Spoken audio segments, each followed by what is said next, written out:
that it was because there was a certain spot on the strip that I hadn't passed all summer. You wouldn't go near it? No. Just like subconsciously? You weren't even like... I guess I just kind of, planned my life around it. Really? I never went up to Gables because it was at the top of the strip. I never went past this certain point because I knew if I went past that certain point, I could run into him and I would have to walk past that place. Wow. Yeah. That's incredible. Yeah, so it was something that I completely at that point thought I was fine. I forgot about it. So when I got home to Toronto, like Pickering, after that weekend, I came home to a message from him on the internet. Really? That said that was fun, we should do it again. Are you serious? Yeah. And nerve. I lost it. And I remember my dad coming into my room and asked me what was wrong, and I told him. And he said, all you have to do is give me his name, and he'll never take a breath again. Yeah. And I knew that would be a threat that my dad would follow through on. Sure. He would deliver something to him. Yeah. So at this point, my brothers and my dad and my mom don't know who it was. Really? Yeah. I think that's any father's greatest fear. I know that that's one of the reasons that I'm doing this is, to hopefully never hear those words come out of my daughter's mouth. And I'm so sorry that you went through all that. And to the guys out there, any of you fucking pieces of shit that are putting drugs in women's drinks, you're the fucking scum of the earth. And I have no respect for you. I don't think anyone should. If that's you, you need to change your fucking ways. Because how has this affected you since? In a lot of ways. Well, I think something that will always stay with me was sometime in that summer, I think about halfway through, it came out of, we were sitting down drinking, and it was the owners of one bar and some friends that I'd known forever, and we started talking about the subject, and one girl there knew the owners of the building that he was staying in, and she lost her shit. She was very protective I was friends with her little sister, very protective, and she lost her shit. She went the next day and told the owner of the building, you need to evict him. He can't be living here. You have girls living here. Yeah. So my brother's girlfriend at the time worked for them. So, next day, here's my brother's girlfriend knocking on the door while she's supposed to be at work. She's like, I need to talk to you. I'm like, oh, okay. So she says, my boss needs to know. Does she need to evict him? Is this true? And I was like, you can never let my brothers know. They cannot know. And that's something that I've, my brother's girlfriend and I didn't always get along at that time, but that was something that, from that point on, it kind of changed our relationship. Because they did evict him. He did find somewhere else to live that summer, but from that, a few other people found out of what happened, and a friend of mine came to me and asked me about it and said, I'm pretty sure he's still doing it to people. Really? To this day? No, this was still that summer. Okay. So I'm getting that really was the angry worst. Here. That was the worst thing for me, because all I kept thinking is, that fucking counselor told me not to go through and press charges, and if I had, it wouldn't be happening to somebody else right now. Right. So I tried to get, nobody would tell me exactly who it was to protect everybody. I'm like, that's fine, but let them know that if they want to go ahead and pursue things, I'm right there with them, and we can do this together. Yeah. One background that's kind of shady versus two people, that's a pattern. That's something that, the girl wouldn't talk about it. So how many women do you think are out there that are going through similar experiences that are being told, well, are you prepared? Because I know exactly what it's like when you have shit in your closet. And it's like, okay, well, the whole world's going to know about when I did this or when I did this. That shouldn't deter you from potentially having, if you think about other people and not about yourself. I know that at that time, but there could have been some things avoided here, right? Yeah. That guilt of knowing that somebody else went through it is something that I know will affect me for the rest of my life. Do you think that's worse than having this counselor tell you everything that you could have brought forward? Do you think that if you could go back in time, you would have press charges that night? Probably. Okay, so to the women that are listening out there, take it from someone that knows. Yeah. If you've gone through this and you're debating because someone's maybe saying that, well, their lawyers are going to kind of rip you apart on the stand, this is someone that can say, after going through it, that if you could go back in time, you would still go through it. You would still press charges and take your chances. Charges, yeah. Okay. I would let them rip me apart, and because I know that it happened to somebody else. Yeah. Like, I think there are some people out there that think, this is just a one-off, and that's something that I did think for a long time, was like, up until that happened, was like, there had to have been some sort of miscommunication. Like, there, maybe he didn't mean to, or something. Like, all those things play through my mind, because everyone else up there loved him. He was the life of the party. Everybody loved him. They thought he was so great. And here I am, the only person that hates him.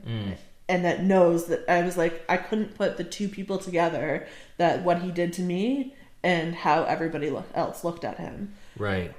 So I was like, that was difficult until that happened. And I was like, well, obviously it wasn't just me. He's just a piece of shit. Yeah. So yeah, that's the biggest thing for me was that. But yeah, that's pretty much, I guess, throughout the whole summer. That was like, I realized there was times that he used to stand across the street from my work and just stare at me. Really? So he was like putting the fear of God in me, because he knew that I was like, just every time it was like, I could feel his body pressing against me again. Really? Yeah. So you said this happened about 10 years ago. So I knew you 10 years ago. Yeah. Because I was working up in the same area. So this whole summer that happened, when I knew you seemed like you did a good job of putting on the face of like, I'm fine and I'm still going out. Was that something that you did just to kind of help yourself get through it? I think so. That's like how I said the day after I still went out. I think I have always been a person that I just need to power through. It's like, any trouble that comes my way, you deal with it in time. You have to keep going, because if you stop, then you let yourself fall apart. So I was like, if I power through this, I can deal with it in little bits. Mm-hmm. And that's how I protected myself from, I think, just completely breaking down. Right. So, I know that's not the case for everybody. I know that there's a lot of people that couldn't do that. Yeah. You have to go through your own process. Yeah. But that was what I did. And like some of my best friends that I'd been friends with since I was 6, that I played soccer with, they had no idea. Yeah. No idea whatsoever, until I would tell them, and they would just be like, how are you out right now? How are you like still... Everybody, like you said, everybody copes in different ways. Yeah. There's no right way to do it. It's whatever way is going to be the most healing for you. So with this happening 10 years ago, how do you think that you're affected today? Like, do you think, just tell me kind of how that has played a negative role in your life, and how often you think about it, or what, in that 10-year period.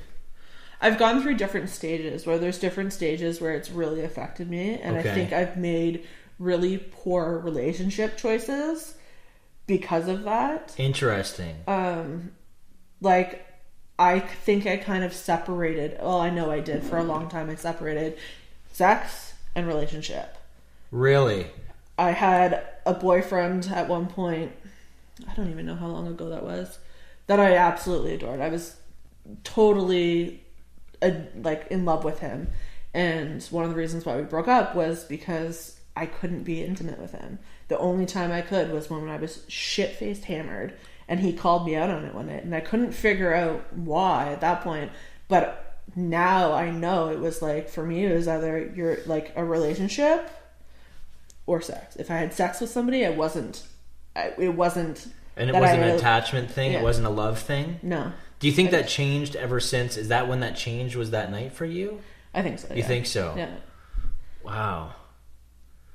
That's incredible. Yeah. So, that's something that I've really had to kind of be aware of when making, choices in relationships and stuff, and trying to get people to understand that is really difficult without telling them everything that happened. And right. then again, that's also something that's fairly difficult. Yeah, sure. Yeah. So do you find that, have you had a relationship since that's been successful where you have made the emotional and the sexual connection and it's been okay? Has that happened for you since this time, or are you still struggling with that?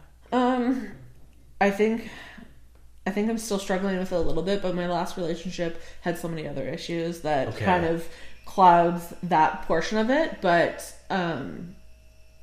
yeah, I think it still does kind of creep in there every once in a while.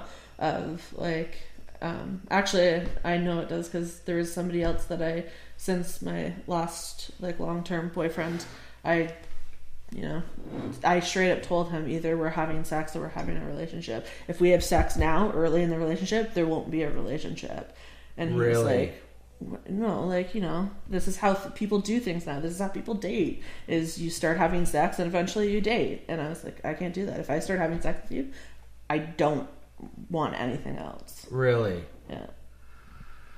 Wow, that's intense. Yeah. Yeah. And that's something that only in the last couple of years that I think actually in the last year that I've really realized that those are the reasons. Like my relationship a few years ago, that I wish I could have changed things because he was absolutely fantastic. I still adore him. When he straight up called me out on it, I had no idea why. I just knew I only slept with him when I was really, really drunk. And it was the only time I think I would let myself, because I didn't want that separation of emotion with him. Like I didn't want to not like him anymore. Wow. Weird. No, I don't think it is. I think this is probably something that a lot of women and men out there that have been victims of sexual assault. I don't know how. Like I've obviously never experienced anything like that myself, so I can't imagine how difficult that must be. Yeah, it's. I think the day that probably I touched base with you on this when I first messaged you was actually my best friend was also assaulted. You wanted to share her story as well, right? I think her story is something more that is going to, like, people out there need to know, because it's more about consent. It wasn't, drugs weren't involved. I think like anybody who's drugged, the person that's doing it, it doesn't matter what we say to them. It doesn't matter what they have something that's, not quite there. I agree 100%. Whereas I think what a lot of people are having troubles with now, and my friend did as well, was that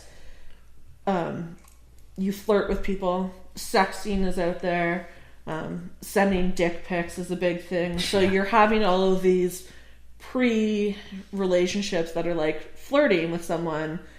And then when it comes down to it, people really have to realize that at that moment, they still have to consent. Of course. And that's what happened in her situation. She wanted to have sex with him, just not when it happened. Right. And she told him no. She tried to fight him off, and he just didn't let her. So this was what he was going to do. So this was something that was kind of created by the back and forth of technology in a way. And this is something that's being faced in colleges and universities, is the fact that when you swipe right on someone and you have these conversations, just because you meet them for a drink, even if you've had, basically had sexting convos, it doesn't mean that you can just jump right into it. They're totally separate things. Every different act that you do and perform requires consent. Yes. So tell me her story. And the reason why she's not here, she's in BC right now? Yeah. Okay, so she's in BC, so Sarah's going to share her story on her behalf.